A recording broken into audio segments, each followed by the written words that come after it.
Good morning, third grade.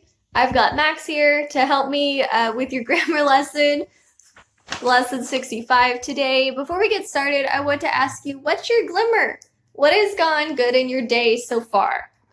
For me, it's that it's warm again outside. It's not quite sunshiny yet. It's still pretty cloudy, but I'm going to take what I can get today. It is warm enough to go play outside and go for a walk, and so it's going to be a good day.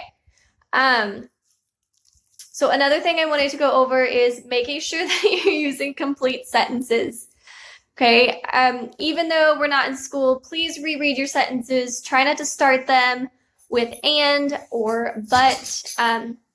Make sure that you're using commas if you need to. And then also make sure that you have a punctuation mark at the end of your sentences.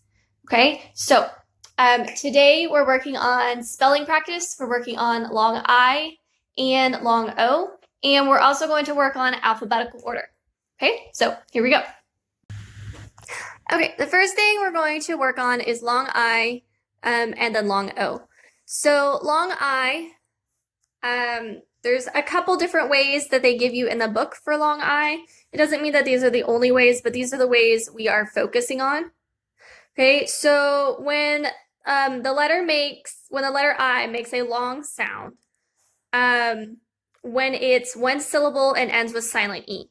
Okay, some people have called it sneaky E. There's all types of different ways that people describe that. So my examples are wide and hike.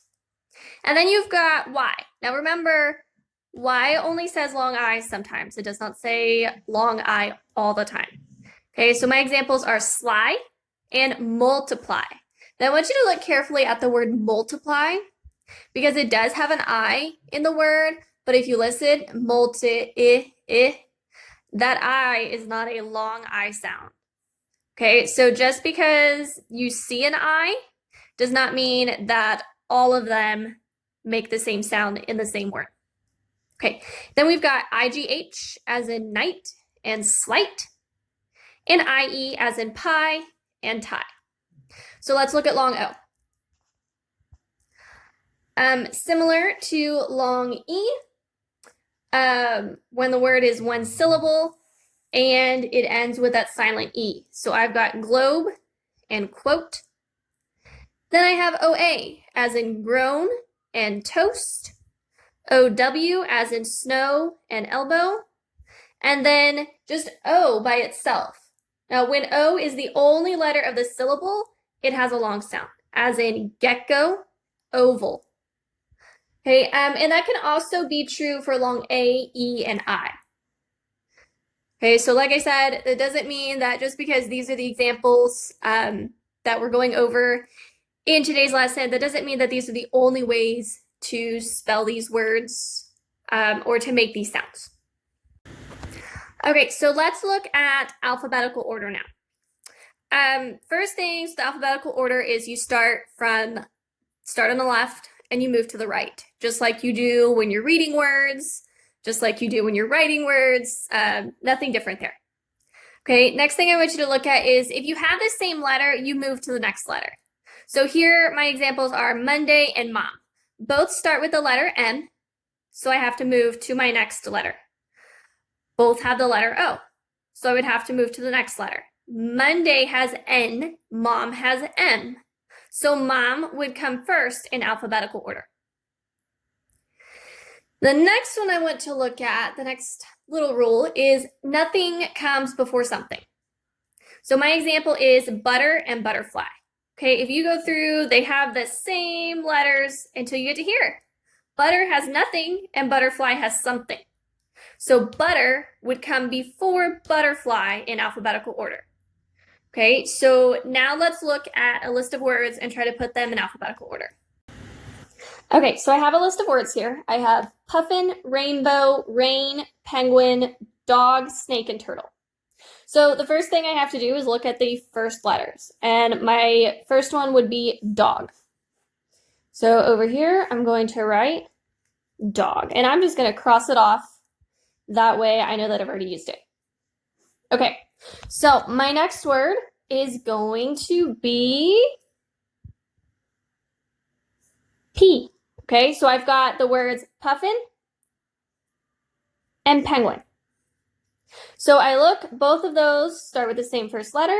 And then I have puffin with a U, penguin with an E. So penguin would come first.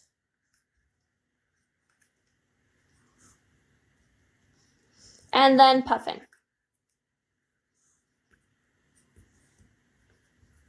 So I'm going to cross those off.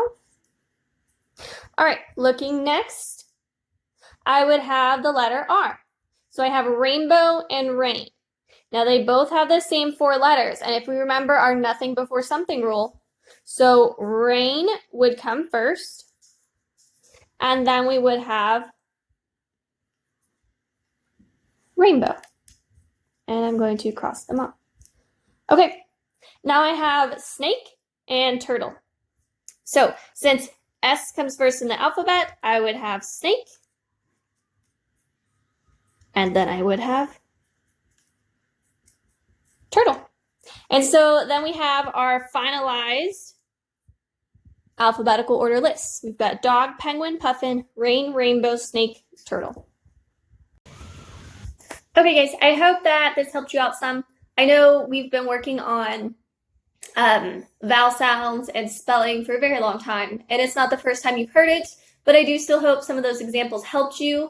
If you could find different examples of long I or long O that aren't in your book or that I didn't use, let me know in the comments below. I'm curious to see what you come up with. Also, if you have any questions, please let me know. You can let me know in the comments, or you can email your teacher. I know the spelling rules and the alphabetical order are nothing new, but it's just skills that we need to work on and need to keep reviewing. Okay? That's all I've got for today. I've got my coffee, as you can see. I do hope that you guys have a fantastic day. I pray that your families are staying healthy, and I really hope that you guys have a blessed Holy Week. Okay, I know it's going to be very different for us this year, but I still hope that you and your family have a great time, and I'll talk to you guys next week. Bye.